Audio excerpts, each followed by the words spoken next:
د پاکستان په نوم غټ اسرائیل ریاست صدر اعظم یا وزیر اعظم چې یو غلام بن غلام دی انور الحق کاکړ چې کاکړ خو ډېر درانه افغانان پښتانه دي خو هغه مثال دی هر کور کې یو بې غیرت هر کلي کې یو بې غیرته پیدا کېږي نو دا د هغې نه یو دی اوس تاسې به کتلي چې ابراهیم ځدران خپل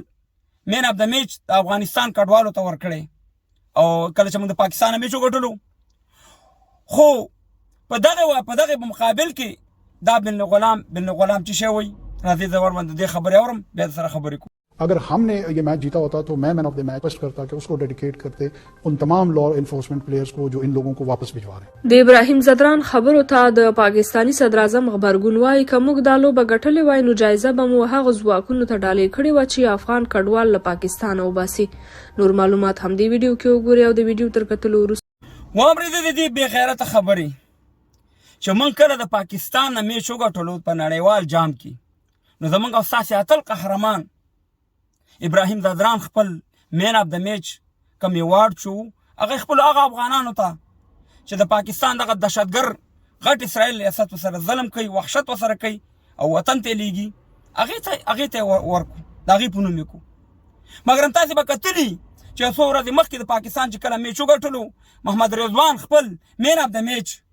غازه فلسطینیانو ته ورکړو مسلمانانو ته اوس ته ماته وایي هغه حق لري چې فلسطین ته دغه ورکولی شي خو زه حق نه لرم چې زه خپل مسلمانان خپل افغانانو پښتنو ورونو ته خپل ایوارډ ورکړم او دی په جواب کې ورته وایي که چېرته موږ پاکستان میچ ګټلی وی نو موږ به دغه مین اف د میچ هغه پولیس افسرانو ته ورکوو هغه وحشیانو ته مو ورکوو څوک چې افغانان کړی څوک چې افغانان په جیلونو کې ورشي په اردو ژبه کې دا پوښتنه تېره کېږي او نالت دې ستا په مخ شي او بې غیرته انور الحق کاکړه دا د 2 ورځو چوکۍ ده او بې غیرته د باجوه انجام دې وکتو څنګه انجام یې خپلو ښځو سره څومره بې عزته شو او ته به انشاءالله ته به په کم مخ باندې افغانانو سره مخامخ کېږي ته خو به د انګلینډ ته راځې که نه ستا فامیل دلته په دې انګلینډ کې پروت دی زه نه غواړم چې ډېر ډیټیلو ته لاړ شم مګر ډېرو افغانانو ته معلومات دی چې ستا فامیل دلته پروت دی په انګلینډ کې اوس هم ژوند کوي او په افغاني کې دغه باندې تاسې کیس ورکړی سپینې سترګې دې نیولې بې غیرته د پښتنو د افغانانو نوم دې وشرمو دا چوکۍ به درنه لاړه شي دا هر څه به درنه لاړ شي او ته راوستی مې دې دهشتګر ریاست دې غټ اسرائیل ریاست د دې لپاره چې په تا باندې خپل پښتانه وټاکئ خو ته تک شني ته په دې خپل خوله نه پوهېږې په دې خپل ځان نه پوهېږې چې دا ته څه کې او څه وې او څه کې د پاکستان ډېر صدر اعظمان ما کتلي که پنجابیان دي او که پښتانه تېر شوي هغې کې څه ناڅه لچک و څه ناڅه یو خبره به د انسانیت کوله مګر ته خو هېڅ شی نه هېڅ شی نه هسې یو بوتل صرف دې لپاره راوړی چې خپل افغانان پښتانه در باندې وټاکئ انشاءالله ورځ به راځي ته به د نولي غونډه کې په کور کې ناست سي ستا دا صدر اعظم توب ستا دا غلامۍ چوکۍ به ختمه شي خو دا پیغور به تا ته د عمره پاتې د افغانانو او چا چې افغانانو سره ظلم کړی خدای والی دی او بیا افغانانو والی دی خپل د باجوه انجام خو دې کتلی په یوروپ کې که نه او انشاءالله وخت به راځي چې دا پاکستان به هم ختمیږي انشاءالله او دا چوکۍ به هم ستا ختمیږي ته به بیا په کومو سترګو افغانانو سره مخامخ کېږي افغانان ورونو